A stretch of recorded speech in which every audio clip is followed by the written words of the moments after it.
J'ai testé la dernière version de la Fanatec Grip TE et dans cette vidéo, je vous livre mon ressenti.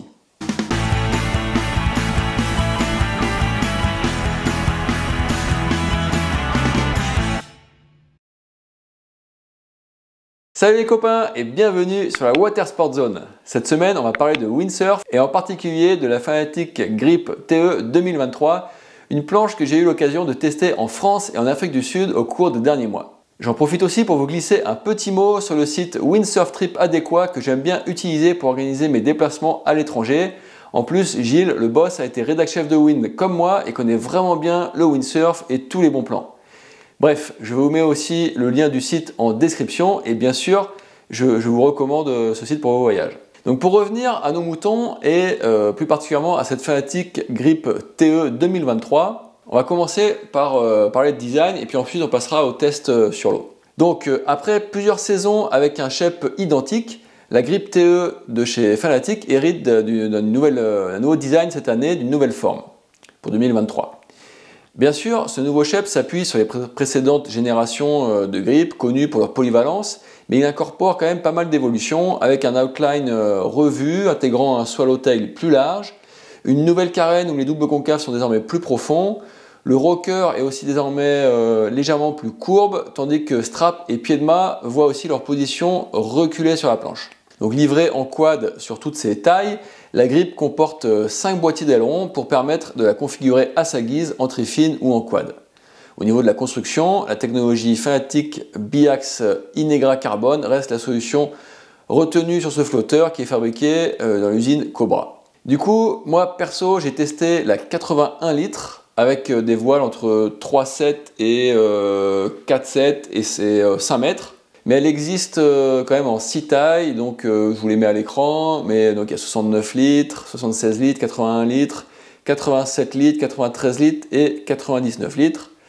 Et puis au niveau du prix, la Grip TE est affichée à 2 999 €. Donc si on passe maintenant sur l'eau, alors j'aime bien pour mes tests de parler des points forts et puis des points faibles, donc on va commencer par les points forts que j'ai retenus lors de mes sorties avec cette Grip TE. Donc cette année elle évolue avec un nouveau shape et celui-ci s'associe à un nouveau comportement sous les pieds. On a une planche que l'on ressent plus petite dans les surfs, plus joueuse, plus vivante, plus libre et ça c'est vraiment c'est très appréciable. Et pour autant le contrôle reste excellent et l'incision des rails reste super douce comme avant. Ce que l'on gagne, et c'est assez sensible, c'est la capacité à fermer les courbes plus facilement, plus naturellement, à adapter son virage plus rapidement en fait, du bout des pieds. Le moment où c'est le plus flagrant, c'est en fin de bottom turn, où en fait accentuer sa courbe demande de moins forcer le talon. On gagne aussi dans la capacité, surtout dans la rapidité et la fluidité du changement de rail, donc entre le bottom et le roller, donc toujours en haute vague. Dans les courbes, son accroche qui était déjà excellente avant ne se dément pas. Et d'ailleurs, encore heureux vu le nom, que tu t'appelles Grip, tu as intérêt d'accrocher. Et j'ai vraiment bien aimé la réactivité du pilotage, surtout avec les ailerons centraux un peu plus avancés que ce que je faisais avant. Et le tout avec contrôle et précision. Donc la conduite est franche, le comportement de la planche toujours hyper sain dans les surfs. Et il est ainsi facile d'alterner les courbes courtes, les courbes longues, du carving, du dérapage où on va plus faire décrocher le tail. Et donc voilà. Par ailleurs, j'ai aussi bien apprécié le confort du duo pads full strap, surtout que les straps tenus par 4 vis ne tournent pas et en fait ça aussi c'est confort et ça donne confiance. Ce que j'aime bien avec cette Grip 2023 dans la lignée des milésings précédents, c'est sa polyvalence. Elle passe bien dans un spectre de conditions super large grâce à sa faculté à planer et remonter au vent efficacement, tout en étant capable de surfer de manière radicale, que les vagues soient petites ou grosses, creuses ou moins creuses.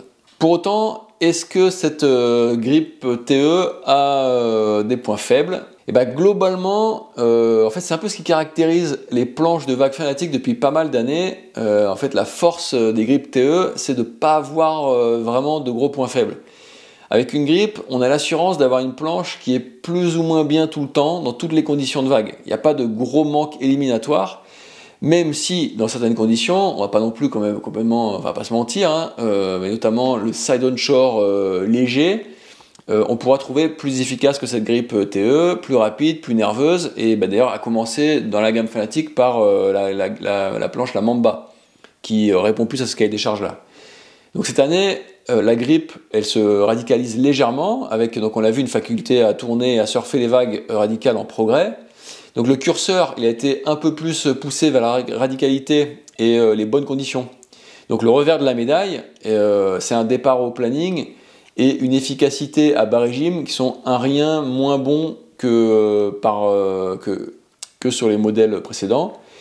Mais voilà, c'est un point faible qui reste vraiment très relatif, car à l'origine, la grippe était plutôt très bonne élève sur ce point, donc aujourd'hui elle reste bonne élève, donc mais elle a un tout petit peu perdu cet aspect quand même. Donc si je dois dresser le bilan, Fanatec propose encore une excellente grippe TE pour surfer et sauter dans les vagues sur un spectre de conditions très large.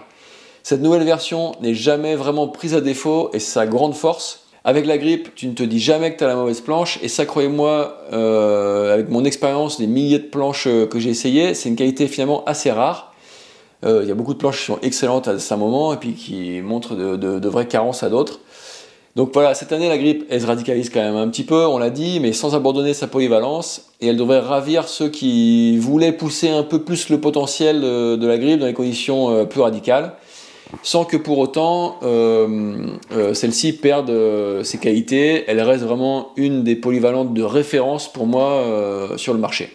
Petite piste pour ceux qui voudraient la booster encore dans différents types de conditions, il y a moyen de jouer avec les modèles et configurations d'aileron pour la pimper. Moi j'ai essayé essentiellement, enfin même seulement en quad avec les ailerons de série, mais je pense que voilà, pour adapter à son style, à son spot, et pour augmenter le spectre d'utilisation optimale de la planche, il y a vraiment moyen de jouer avec ça. Il y a 5 boîtiers et des petites possibilités de réglage, donc voilà, faut pas non plus hésiter. N'hésite pas à me dire ce que tu penses de cette planche en commentaire, à me faire savoir si tu veux plus de contenu windsurf sur la chaîne. Tu peux aussi liker la vidéo, t'abonner à la chaîne, ça fait toujours plaisir et ça me motive pour faire du nouveau contenu, donc je compte sur toi. Allez, à samedi prochain, 9h15 pour la prochaine vidéo. Bye bye!